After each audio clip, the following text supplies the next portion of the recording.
Indarapatra at Sulaiman, Epikong Mindanao.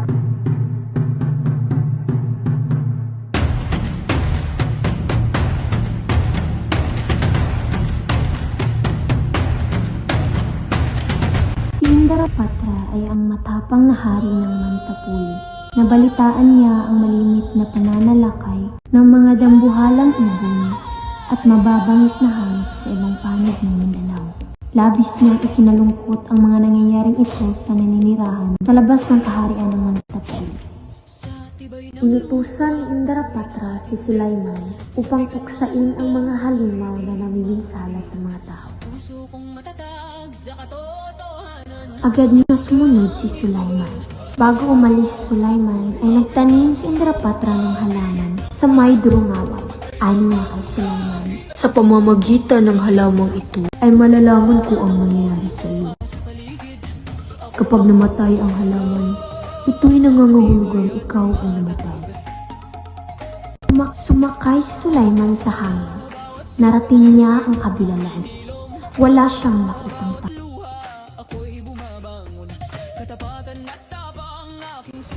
Walang ano-ano ay nayangin ang lupa.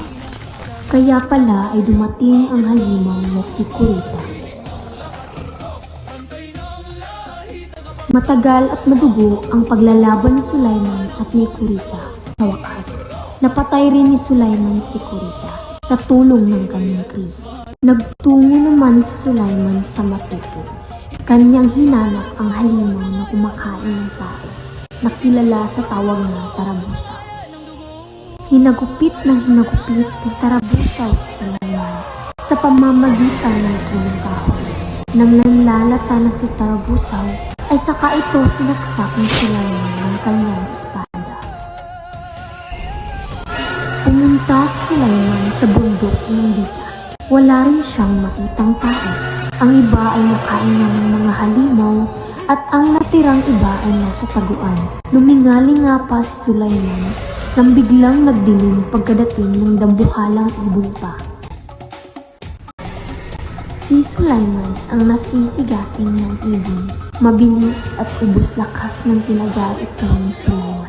Bumagsak at namatay ang pa. Sa kasamaang palad, nabagsakan ng pakpak ng ibon si Sulaiman na siya niyang ikinamatay. Samantala, ang halaman ni Sulaiman sa Mantapuli ay laging pinagmamasdan ni Indarapatra. Napansin niyang nanlata ang halaman at alam niyang namatay si Sulaiman. Hinanap ni Indarapatra ang kanyang kapatid.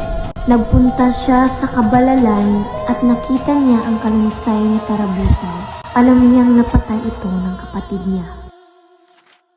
Ipinagpatuloy ni Indarapatra ang paghahanap niya kay Sulaiman. Narating niya ang bundok ng Bita.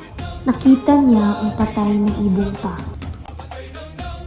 Inangat ni Indarapatra ang pakpak ng ibon at nakita niya ang bangkay ni Sulaiman. Nanangis si Indarapatra at nagdasal upang ibalik ang muling buhay ni Sulaiman.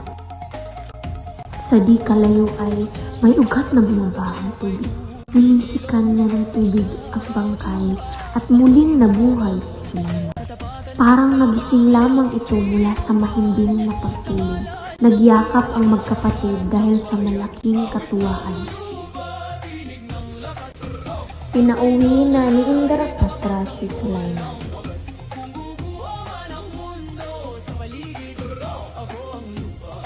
Nagpatuloy pa si Indarapatra sa bundok Kuray. Dito'y wala rin natagpuan tao.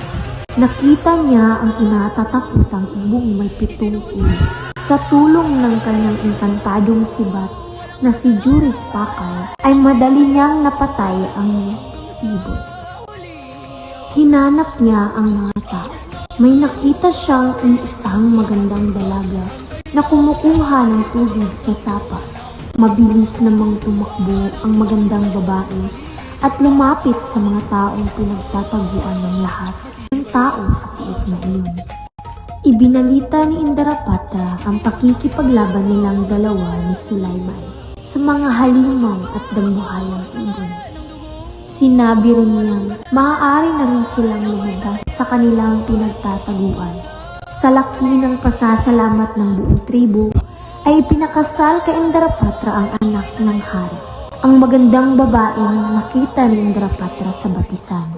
Awit ng lupa, tinig ng lakas, bantay ng lahi, tagapagtanggol ng wagas. Kung bubuha man ang mundo sa paligid, ako ang lupa, matibay at matatag. Isinusumpa ko sa ngalan ng lupa, isinusumpa ko sa ngalan ng dugo, walang kasalanan, ako'y tatayo hanggang sa huli, ako'y totoo.